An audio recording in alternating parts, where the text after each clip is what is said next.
The Zephyrian Galactic Command had conquered 17 star systems in the past decade, their biomechanical armies sweeping across worlds like a plague of steel and flesh. Their latest target, Earth, a backwater planet whose inhabitants still relied on primitive chemical rockets and nuclear weapons.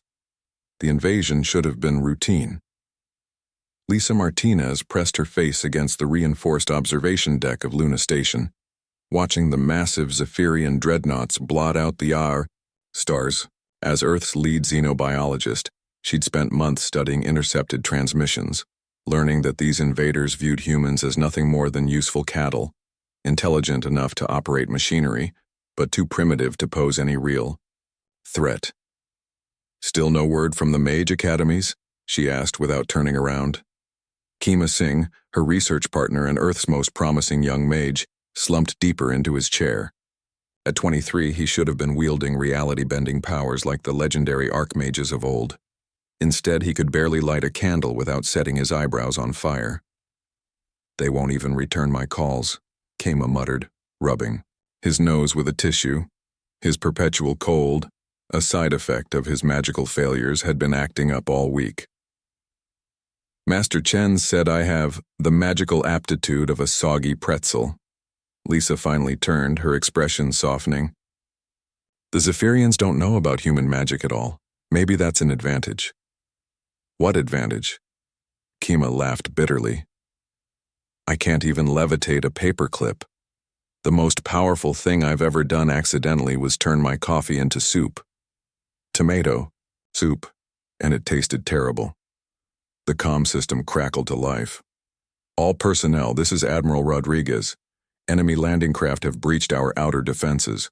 All military assets are to fall back to secondary positions. Civilian stations are advised to."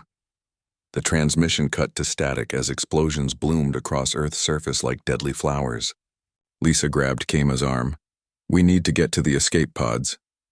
They ran through Luna Station's corridors as emergency lights bathed everything in hellish red.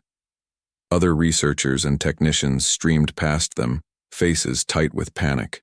The station shuddered as Zephyrian fighters strafed the exterior. "This way!" Lisa pulled Kima toward a maintenance shaft she'd memorized during safety drills. They crawled through narrow tunnels as the station groaned around them. Behind them, they could hear the distinctive whine of Zephyrian disintegrator weapons cutting through hull plating. The aliens had boarded. "Lisa, I can hear them," Kima whispered. His magical sensitivity, weak as it was, could still detect the alien biosignatures. "Dozens of them. They're herding everyone toward the central hub." They emerged into a storage bay filled with research equipment.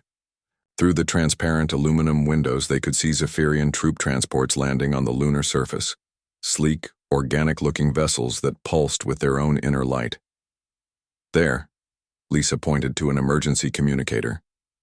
"If we can warn Earth about their numbers." The storage bay doors exploded inward. 3 Zephyrian soldiers flowed into the room like liquid nightmare. 8 feet tall, their bodies a disturbing fusion of insect chitin and metallic augments. Their faceted eyes fixed on the humans with predatory intelligence. Specimens located, one buzzed in perfect English, its translator implant making its voice sound like grinding glass. "Prepare for extraction." Kima stepped protectively in front of Lisa, raising his hands in what he hoped was a threatening gesture. "Stay back." The lead Zephyrian tilted its head, mandibles clicking with what might have been amusement. The small human attempts magic. How quaint. "I'm warning you." Kima felt the familiar tingle of magical energy building in his chest, and the equally familiar sensation of it going completely wrong. His nose began to itch terribly. "Kima," Lisa whispered urgently, "your nose is glowing." Indeed, a soft blue radiance was emanating from Kima's nostrils, growing brighter by the second. The Zephyrian soldiers exchanged uncertain glances. "Fascinating," the leader buzzed.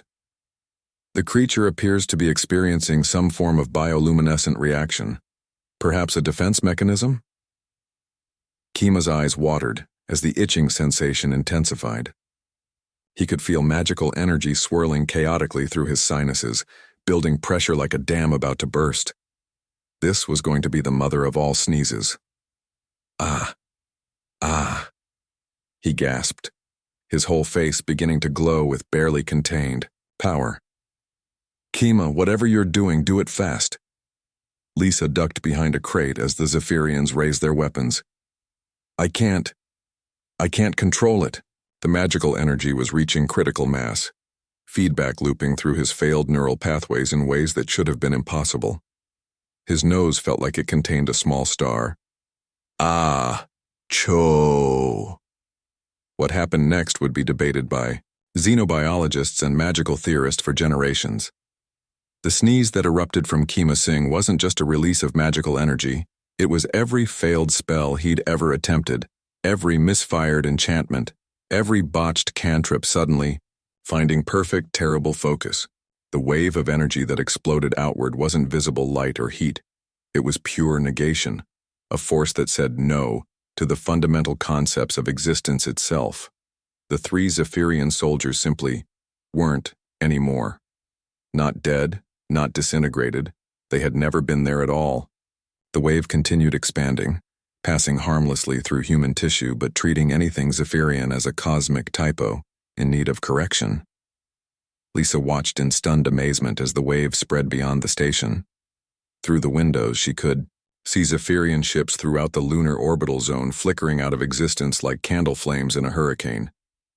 The wave kept expanding, faster than light, propagating through whatever dimension magical energy inhabited. On Earth's surface, half the Zephyrian invasion force discovered that reality had decided they were no longer welcome. Across the solar system, the wave continued its work, methodically editing the alien presence out of local spacetime. Kima swayed on his feet, suddenly exhausted. Did I just sneeze away an alien army? Lisa was frantically checking her instruments. Kima, I'm reading massive energy signatures across 17 star systems. Your sneeze. It followed their quantum entanglement network back to their entire galactic fleet. You didn't just delete half their local force, you deleted half their total military. Through the comm system, confused reports were already streaming in. Zephyrian dreadnoughts vanishing mid-battle, invasion forces evaporating, entire fleets simply ceasing to exist across multiple sectors. Kima slumped against the wall, tissue box in hand. I think I need to call Master Chen. What are you going to tell him? Lisa asked, still staring at the readings that showed a galactic superpower, suddenly reduced to half its former strength. Kima managed a weak smile as he wiped his nose. That maybe being a failed mage isn't about the magic you can't control. Maybe it's about the magic that's too big for any one person to handle. Outside, what remained of the Zephyrian fleet was already retreating, their quantum communications networks buzzing with panicked reports about the impossible humans and their reality-altering nasal discharges. Humanity had just announced its presence to the galaxy in the most spectacular way possible, not through conquest or diplomacy, but through the simple, devastating power of a perfectly timed sneeze. And in the end, that was perhaps the most human thing of all.